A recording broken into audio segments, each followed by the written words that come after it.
So I've talked about a lot of Metal Gear on this channel. I mean, as I said in my Metal Gear Solid tier list, it is my favorite series of anything of all time.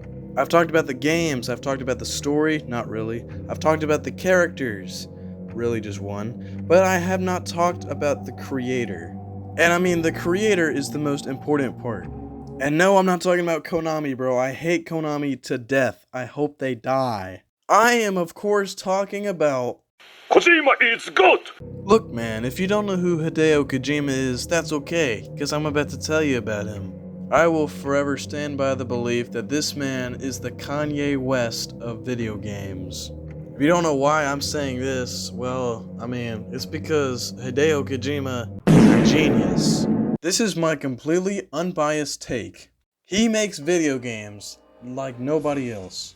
Nobody has ever been able to make a video game with as much features, as much story, as much heartstring pulling as Hideo Kojima.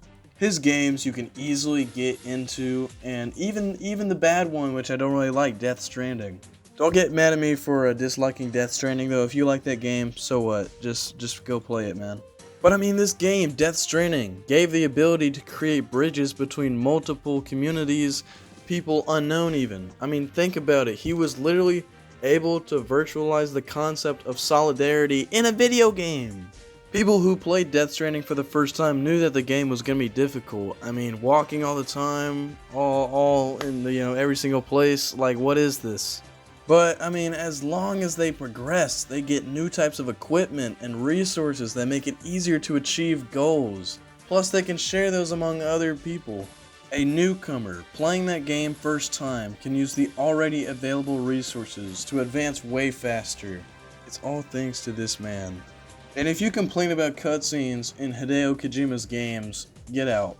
If you're playing one of his games and not expecting to be bombarded with hour-long cutscenes, what are you doing?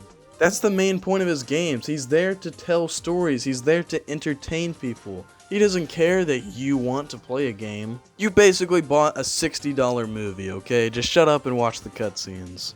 This is coming from a guy who absolutely loves Metal Gear Solid 4, by the way. By the way, Metal Gear Solid 4 had the world record for the longest cutscene in a video game up until recently, whenever Death Stranding was released by guess who? Hideo Kojima. The only man to break his long cutscene record is, well, the man himself. He broke his record with another long cutscene. This guy is persistent. All I'm saying is that he would be a banger movie director. It's just a shame how Konami treated him during the development of Metal Gear Solid 5. I'm not gonna tell you because it's actually a pretty long, explanation. Just, look that one up yourself, and it's honestly just a shame the way they treated him. But there are 7 points to Hideo Kojima's genius in video games. His innovative game design is the first point. He's known for his innovative and boundary-pushing game design. He's often credited with creating unique and immersive gaming experiences that challenge traditional gaming conventions. But also, it's the storytelling. His games are pretty much filled with just complex narratives with deep themes, and they explore a wide range of topics from politics and technology to philosophy and human nature. This man is the reason why I can sit and watch cutscenes and them just talk about lore and politics and giant mechs and just like talk about it until I'm just gasping for air. He has the best attention to detail and the best artistic vision as well. He's a visionary. His games are often filled with Easter eggs and like references to stuff as well, hidden messages, and also that encourage people to engage with the game on a deeper level. But his games often blend elements of cinema, literature, pop culture, and I mean, he really just does it best. But he also makes strong characters that everybody knows. From Solid Snake in Metal Gear to Sam Bridges in Death Stranding, I mean, his characters are often complex and they're, extremely well written, and he adds like extreme depth to them as well, and they make them just really enjoyable to just, play with through a playthrough.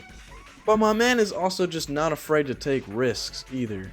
Kojima is always experimenting in his games, and it's given him a reputation as an innovative game developer. And finally, his community engagement.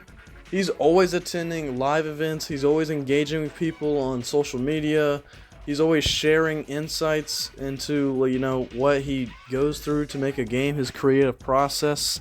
And, I think that's just one of the best parts about him is that he actually engages with the audience and actually, shows them how he does stuff. Not to mention, his original idea of Metal Gear was never heard of before. Back in the 80s, he was literally saying, let's make a game that is just the complete opposite of just games that are currently being made. Instead of going in guns blazing, he made it to where you actually have to avoid enemies and not engage in combat. And it really started a new genre of games that we still see prevalent nowadays. There's just so much stuff I could say about Hideo Kojima, but it's just too much to be said in one video. And I really wanted to make this because I love Kojima, I love his games, and he really just taught me the beauty of making video games, and I can't thank him enough. I will play his games until the day I die, and I will always enjoy them, no matter how weird and how much weird stuff he puts into them. He's a goofy guy, but he makes some incredible stuff as well. Mr. Kojima, if you ever see this one day, I'd just like to salute you and say thank you. I hope the rest of your day is the best of your day, and I'm gonna see y'all later.